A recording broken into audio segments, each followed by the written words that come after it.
Okay folks, so as some of you may know, some of you might not know, Maplewood Studio is kind of not here anymore. It's all in boxes at various places, and yes, unfortunately the house is having to be sold, and yes, things are happening. Anyway, so on that note, at the moment there is no studio. This is the room that was the studio, and now it's back to a dining room. But as you can see, I'm trying to do a little video today. This one isn't a recording thing or anything. This is a drumming tip really. And so yeah, I want to try and crack on and produce something in this room that sounds like a toilet. The coffee machine is an upgrade. Check out this bad boy. Oh yeah. We lower this down to about there.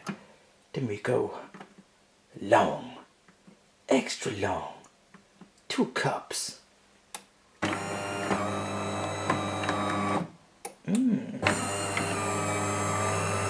Come on, don't be shy. Come out.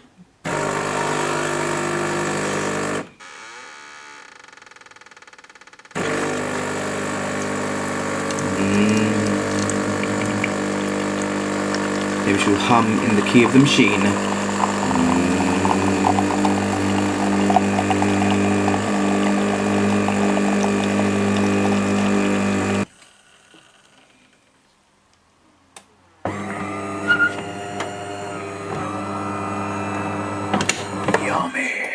Alright everyone, stick here for Maplewood Studio. How you all doing? As I just mentioned, unfortunately the studio is no more, hence this room sounding like a toilet. Anyway, today's video is more of a drummer's tip, not playing thing or anything like that, but more about your snare drums or toms if you have things come loose, as I do regularly. Now, I use a vintage Ludwig 402 snare drum. It's the same age as me. It's really cool to have, but because it's old, it comes with its problems, which are cool because it gives it character, makes it unique, various other things. And one of the things that happens to me the most, well, 2 things that happen to me all the time. First one is the lug bolts. I shake them loose within minutes really of playing properly. So I have to use these little plastic lug locks basically that I clamp over once it's tuned up and it holds tune for a gig.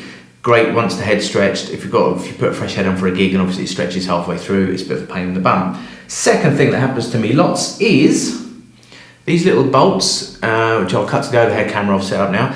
These little bolts that hold the lugs on inside come loose.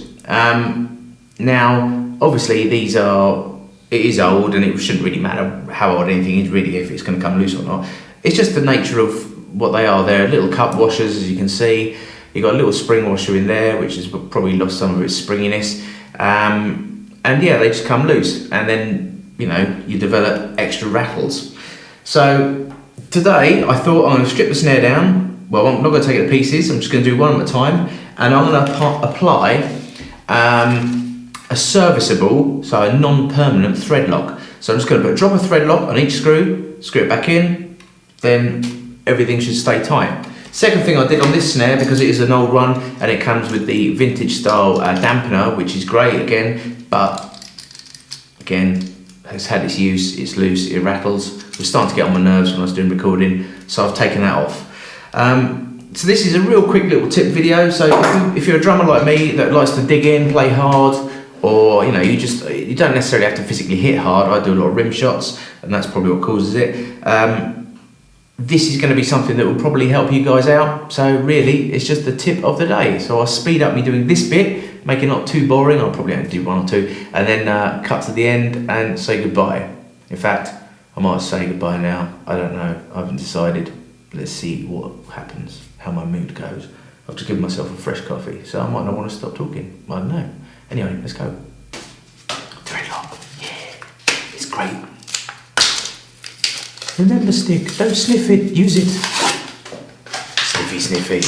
I want to sniff it. Don't. It's bad for you. But it smells so nice. No, I've got to go. It's more sticky than sticky. There we go. Probably shouldn't do this over the drum, but I'm so rock and roll, I don't care. So, a little bit of thread lock just on your screw. You don't want loads, it's not like you need to glue the bugger in there. This is messy, horrible stuff, so again, just make sure you've got some rags and stuff around. And it back in. Job done.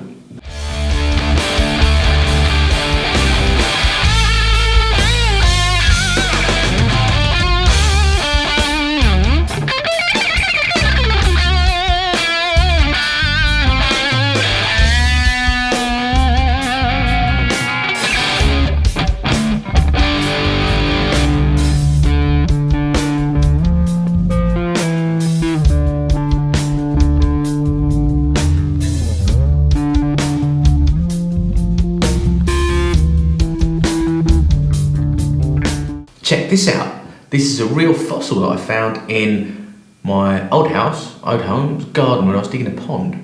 It's really cool. If you look at it carefully, it reminds me of one of my cats when they walk around with their tails up in the air, or the kind of place you poke a tea towel. You know what I'm saying? It's older than your mum. Real old.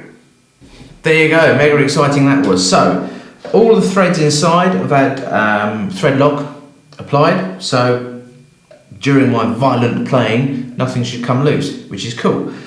Other than that, I've got a bit of rattly badge going on here, which I'm not going to tamper with because I probably need to get that professionally kind of pressed just on the rivets, tighten it up, but it doesn't buzz around too much, and yeah, I don't want to tamper with it too much because it is a classic.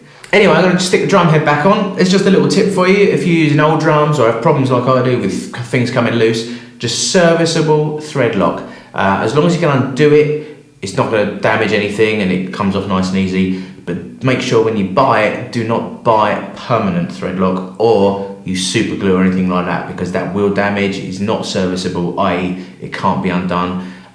You know, you might get away with it, but I would say just don't bother, buy the proper stuff and you'll be fine.